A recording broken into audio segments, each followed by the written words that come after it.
Right. Liz Powers, welcome to the show. Thanks, Dustin. I'm happy to be here. So I'm not going to give the normal introduction. I want you to introduce yourself. So Liz, could you please say a little bit about yourself and what it is that you do? I'm the co-founder and CEO of ArtLifting. I started ArtLifting 11 years ago, and we champion artists with disabilities by selling their work to corporations. So we work with 500 corporations now and have sold tens of millions worth of artwork, with the majority of the profit going right back to our artists. When I first heard about what you were doing, it really resonated with me because it seems like you're a person who found a way to make a positive impact through the things that you like and the things that are important to you. Could you talk about the genesis of art lifting? Like how did this idea come to be and how'd you get started? It's been a journey that started in 2006, so almost 20 years ago. But initially, so I was a college student from 2006 to 2010, and I did volunteer social work during that time. So helping individuals get housing, jobs, access to food banks. And I learned a lot during those 4 years. One thing that I learned was my clients desperately wanted a job, but it was during the last recession, and a lot of people had a lot of trouble finding a job. Some clients I literally applied to 100 jobs with, and they were quote unquote lucky when they got a rejection, because at least that was a response. So after hearing repeatedly, Liz, I want an opportunity, not a handout, yet having all these bang my head against the wall moments where we're applying to job 100 and it's still not working out, I thought, how can I help expand the definition of a job in order to include more people in the economy? Didn't know how to do that, but just had that question in the back of my head for years, and switched careers to be a full-time art therapist in 2 homeless shelters in the Boston area. And that's when everything clicked, because I saw really saleable work that would literally get stuffed in the 2 closets of the shelters where I worked, and realized that there are about 1,000 existing art groups, either in disability centers or shelters in the US. So that meant there were 1,000 closets full of art. Of course, not all of that art is saleable, but I thought, why don't I just create a marketplace, curate the top work, and sell and rent it to help people earn much needed money, but also build confidence and know that they're being defined by their talents rather than their circumstance. When you mentioned that you started this when you were in college, or at least like you started working in social work, what type of social work and what was the population that you were originally working with? I was working with a nonprofit called Lift, and Lift trains student volunteers to it really, you're doing anything. You're trying to be a complement. I was in the Cambridge, Massachusetts Health and Human Services Center.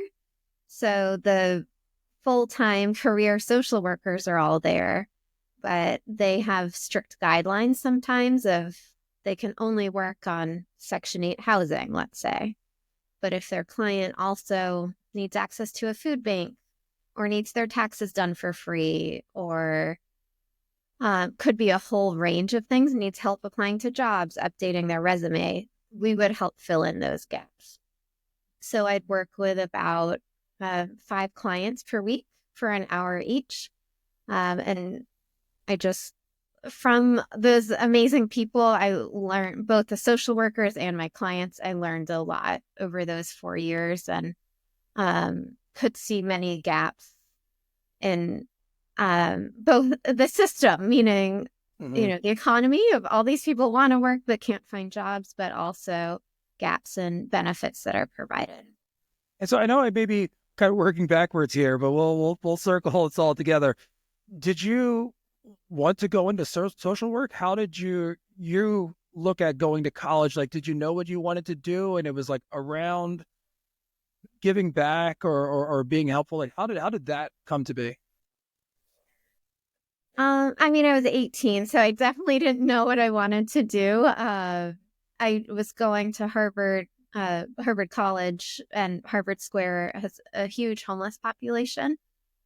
So that's just how I started volunteering. Originally, I was flipping pancakes in the morning shift at the local homeless shelter for the first year, but then I realized it wasn't the best fit for my personality because I really like to get to know people and see if I can help in other ways. So that's why I shifted to do the volunteer social work. Hmm. Did you grow up was your family or your inner circle into volunteering or giving back in the community? Like, where did the spirit of I want to do positive things and make a positive impact come from, in your opinion? It's a good question. I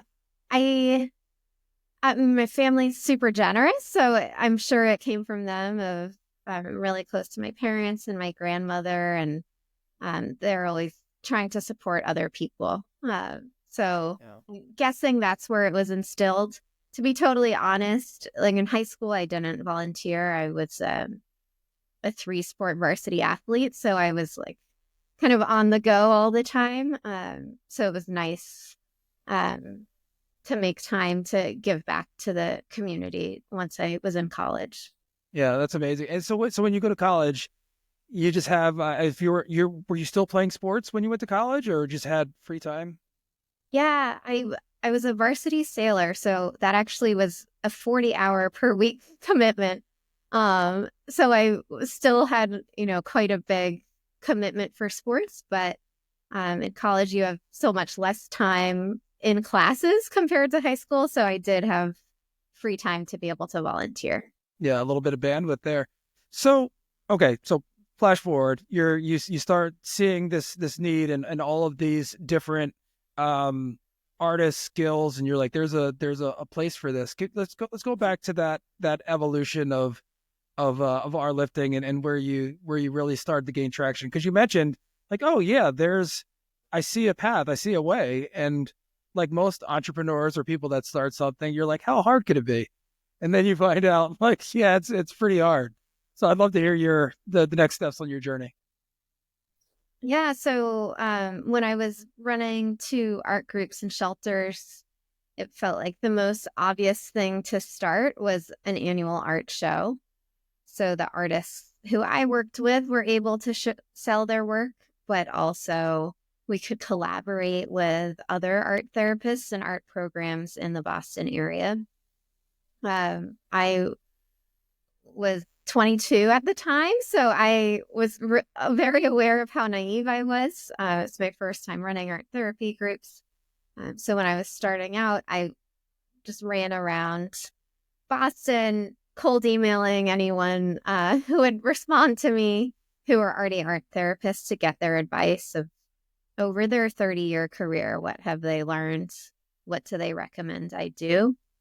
But in that process, I built these relationships with amazing people who also happened to have 30 people in their art program in the shelter where they worked who had saleable art. So 6 months into my job, I thought, why don't I just help bring us all together? So it was 8 different art groups in local shelters in Boston. I started the first annual art show called City Heart. That was in, I guess it was 2011. So that brought together 8 art groups, about 80 artists, and we got donors to donate the space, but also enough money for renting tables and tablecloths and all those details. And we had 100% of the proceeds go to the artists. That annual show built over the years, and eventually Boston Properties donated this beautiful hallway in this main mall in Boston in the Prudential Center. So we were no longer in a church basement where it was only people who knew to go over there. all of a sudden there were people who were shopping at Barnes and Nobles who just happened upon the show. And that's when I was super motivated, because strangers would say, "Oh my gosh, this is amazing. When's the next show?" And it was really depressing to say it's in 364 days. Mm. So that's when the idea for ArtLifting came about, was why don't we, rather than have an art show one day a year with only original art and only artists in Boston, why don't we create a marketplace that represents artists every day of the year beyond just Boston? And rather than just selling original work, why don't we help artists make unending money from each piece by selling prints, but also by licensing their work so it can be printed on mugs or cell phone cases or any other product. That's amazing. And so I want to put a pin in that too, because about the like how the business side of things and how that evolved, and oh, maybe we can do this and do that. But let's talk about the art therapy side for a second. Could you tell our listeners just about what art therapy is and how it works and the science behind the art? Yeah, so art therapy is something that most people have never heard of. So I'm really glad you asked that. What it can mean many different things. The high level is a way to process emotion or overcome trauma through art. That is super broad. It can mean one-on-one sessions where someone's painting and an art therapist is using the painting as a way to start conversation of, you're using the color red a lot, or what does that image look like? Is it a family? Is it a house? That's not what I did. I did group art therapy. I was working with mostly victims of domestic violence. So it took a long time to build trust. So for my groups, I just throw art supplies on the table, and there might be 6 of us in the group that day, and we might spend most of the time quietly creating work. And it could be over a week or several months. We could earn trust with each other and open up about experiences. But art therapy can also mean using music or dance or all different forms of expression to help process emotions. Yeah, one of the things when you talk about all the different forms of art and expression, I always feel like you need an outlet for something, whether it's music, whether it's painting, drawing, sports, activity. Like there needs to be some type of creative outlet, and being able to be aware of that and share it. But you've like made a amazing impact and a business out of it. That's impacting so many people's lives. That can find that. So on the business side, going to that, when you say like, oh, like we're gonna do this and we're gonna start printing on these things, like who helped you along the way, or was there a certain organization or person that helped you really grow that side of art lifting? Yeah. So my brother and I started art lifting together back 11 years ago. There are many people who helped us along the way. First of all, we started art lifting out of the Harvard Innovation Lab.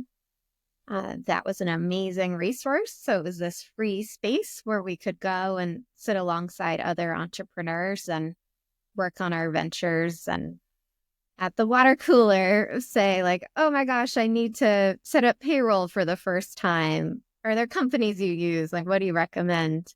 All of those nitty gritty, non-exciting questions. It was so helpful to get to ask friends that we were working side by side with. Harvard Innovation Lab also had 400 mentors that we had access to, so we could schedule time blocks with them. And that was incredible because they were from really diverse backgrounds. So in the early days when we weren't sure if we'd be B2C or B2B, we could talk to people in both fields. And we're really lucky in Boston. There's also Mass Challenge, another startup accelerator that we were accepted into in our second year. And then another startup accelerator called Thai Scale Up that helps companies go from seed to Series A stage. So we just happen to live in Boston in this environment where there's all these resources around us to help Well, us grow. well, that's amazing. And you took advantage of it and did very well from it. So you mentioned having access to 400 different mentors. That's amazing. How many people would you say were in the innovation lab, that were, your peers? Great question. It was 11 years ago, so I don't I'm know not, I'm not going to, exactly, I'm not going to check you but I on would the guess numbers here. maybe, yeah, a couple hundred other Okay. entrepreneurs. People come and go and have class, but Sure. probably cumulatively. No, that's amazing. And so when you said like you were trying to decide like is it B2B, B2C, like all those things, when you have your business plan or you're starting to craft that, can you walk me through like how you made those decisions or what those specific decisions were that you made? Sure. So initially we were just B2C. So we started with 4 artists in Boston. Our business model's been the same since day one. Of the artists earn 55% of the profit from each sale. 44% goes to cover art lifting expenses, and then 1% goes to our art supply fund. We're really proud that that business model has worked out. Something that I had learned from the few years before that of running the annual art show, where 100% of the proceeds went to the artists, was it's really not sustainable. I lay in bed thinking, oh my gosh, what if our donors stop donating? Then overnight, we're in trouble, and the art show might die if we're not able to get other new donors. So for my background in nonprofits, I was really intentional about creating the business model to be sustainable. And we're a for-profit, for-purpose company. What's called a public benefit corporation. So it's been amazing to not need donations at all. We've been able to scale to our artists earning over 10 million just from this simple business model. In terms of the more of the nitty-gritty of B2C versus B2B, so initially we had 4 artists in Boston, and we just had a really simple Shopify website. We'd write to reporters because we couldn't afford marketing. My brother and I just started the business with 4,000 of our savings, so we were extremely lean. Reporters would write about us, and then that would lead to people coming to the site. Maybe 3 years in, we got a lot of press. We ended up being on a 4-minute segment on the Today Show, and then the next month on the cover of the New York Times business section. So combined, those led to a ton of inbound interest, including companies saying, we want to work with you in our office.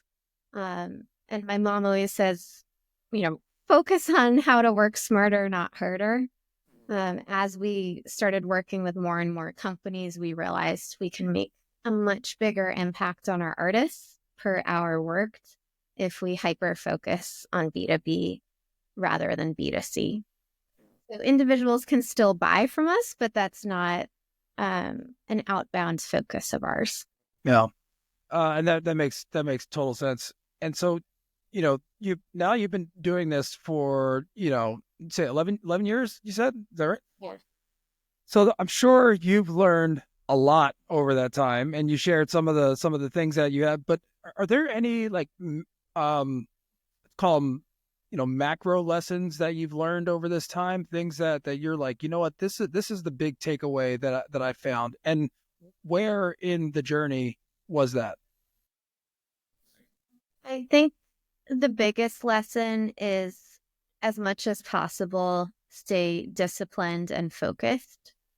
As an entrepreneur, you're constantly going to have new ideas of your own, but also have people throwing ideas at you at, a party or with one of the 400 mentor conversations.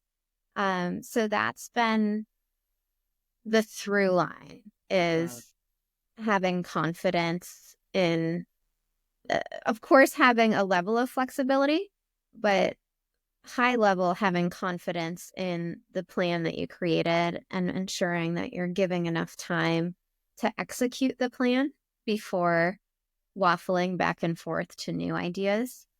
I've seen a lot of companies, I've had a lot of friends who are entrepreneurs, and I think that's people giving up too soon is what leads to failure the most often. Yes, what you said about, like, you're going to get feedback and input from so many different places, and finding a way to, take it in and filter it, but not necessarily jump at every other idea or thing that comes about. It's like, yeah, no, okay, maybe that can be something we consider, but we're still going here. Yeah, and on that, like, waiting to see trends. Like, okay, person A might have one opinion, but did 5 separate people share that idea? Or is it just one outlier? Because I think people tend to be tempted to bend to one individual suggestion, even though you might need more data inputs before bending. Or data inputs, yeah.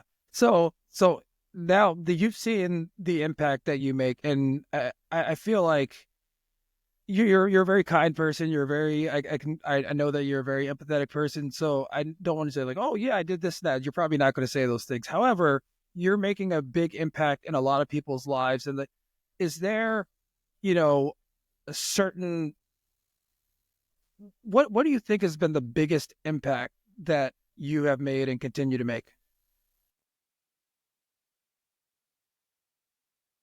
It Every month we pay our artists on the 15th, and we have an automatic form that they can fill out, where if they want to share, they can share like how that payment from that month is impacting them. By far, the biggest impact we've made is on our artists, of creating jobs, creating hope. Artists have said it gives them reason to get out of bed in the morning. Multiple artists have said that the money that they've earned through ArtLifting has led to them going from homelessness to housing. So it's just incredible to hear the individual artist stories. But also, we've sold tens of thousands of artworks. Bank of America alone has purchased 14,000 artworks. Wow.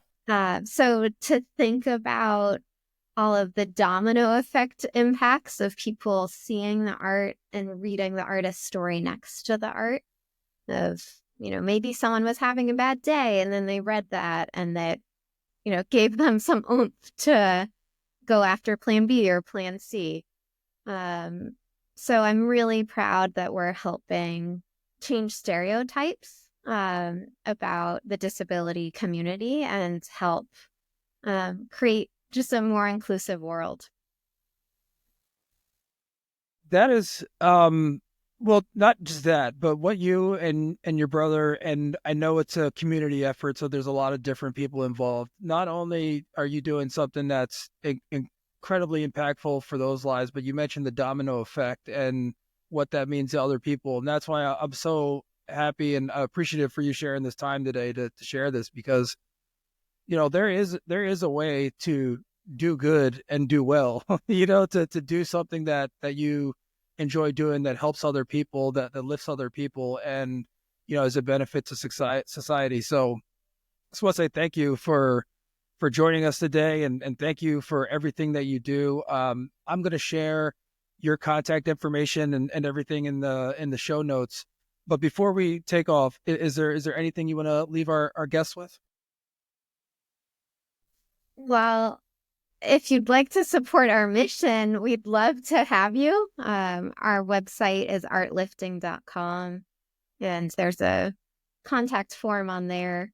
But we've got a full-time team of 26 people who are happy to help either for individual homes, but our bread and butter is for corporate offices. So for anyone listening, if you happen to have a lot of blank walls in your company's building, or you know of a friend who's doing a renovation, we'd really appreciate if you spread the word about our mission. Well, I'll do everything that I can. And for all those listening that are trying to get people to return to office, if you need something on those walls, Art Lifting and Liz Powers, everyone. So Liz, thank you again for your time. I really appreciate it. Thank you, Dustin.